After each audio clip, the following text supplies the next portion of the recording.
Hey everyone, welcome to this week's edition of What's Driving Token Prices. I'm your host, Katie Talati, Director of Research at Arca. For those of us joining for the first time, I'm responsible for analyzing and identifying digital asset and blockchain opportunities for Arca's hedge funds. As part of our research process, my team and I examined token prices and the market events that acted as catalysts for price change. Based on our market research and events over the past week, we wanted to share with you some notable token price movements and what we think drove these moves. Before we get started, as a reminder, this commentary is not intended to be investment advice, investment research, or an investment recommendation. Please consult your investment professional for your own circumstances. All right, so this week we have quite a bit of news, especially in kind of some of the more major, I would say, L1s. So we'll start off this week talking about Atom. So Atom or Cosmos is the layer 1 or layer 0 protocol that has kind of interoperability as its main, shelling point. But Cosmos held its annual conference, Cosmoverse, beginning Monday. And the major announcement was regarding a new tokenomics scheme. So the newly released white paper proposes changing the monetary policy in two phases by decreasing the amount of Atom emitted per month for 36 months. And then also continuing to decrease inflation by 10% per month until inflation equals 0.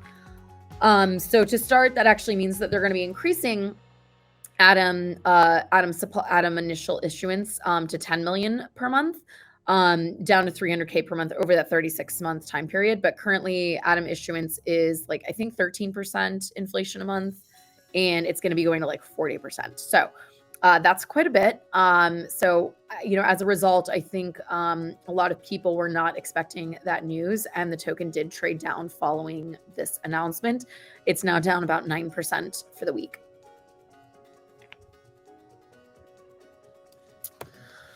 Next up, we have the never-ending saga of Celsius. So for those of you who have been in a hole, Celsius is the crypto lend borrow platform that was kind of retail facing. In July, they declared bankruptcy, filed for Chapter 11 bankruptcy to reorganize after halting customer withdrawals following some market instability. So on late Monday, Celsius' CEO Alex Mashinsky announced that he would be stepping down from the company. So like I said, this has been kind of following all the bankruptcy proceedings. There's been a lot of repayment plans for customers have been trying to be worked out.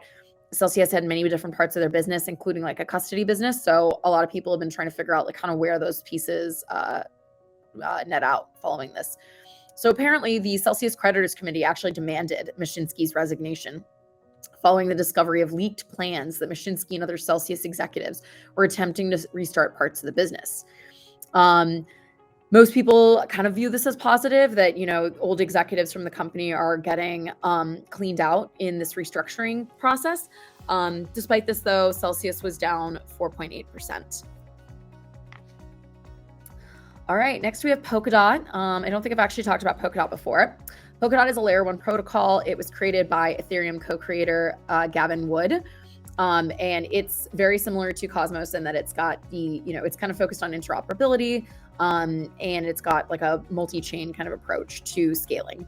So Polkadot rallied the last few days based on a newly released roadmap. The roadmap outlined features to increase block space on Polkadot, improve its cross-chain messaging system, and even launch a bridge between Polkadot and Kusama, an updated governance system, and a ton of other features. So Polkadot seemed to have rallied based on that news. But probably the bigger news was that Tether announced it was going to launch USDT on Polkadot. And a lot of people, they say that adding a stablecoin to any of these layer 1 blockchains is huge in giving, basically proliferating and aiding the adoption of DeFi on those chains. So the addition of USDT is very positive for DOT, and it is up 2.4% on the week on all of this news. Last but not least, we have Uniswap. So the Uniswap Foundation actually announced last week that they're going to release Uniswap Diamond, which should be a pro trading interface that aims to compete with centralized exchanges, at least from the look and feel of it. So this is actually a pretty cool feature if they get it done, because Uniswap, if you haven't followed, has actually managed to outpace centralized exchanges like Coinbase some months, depending on trading volume. And so this could really actually, kind of put it forward in the long run against, the Coinbases and the Binances of the world. So this kind of like a new Uniswap diamond piece, along with kind of continued chatter around the fee switch, which is the governance vote that would redistribute some of the trading fees to Uni token holders, has been leading to Uniswap's outperformance in the past week, which is it's up 17%. Anyway, guys, that's all I have for you this week. I hope you enjoyed our insights. Tune in here again next Wednesday at 1 p.m. Pacific to hear what's driving token prices.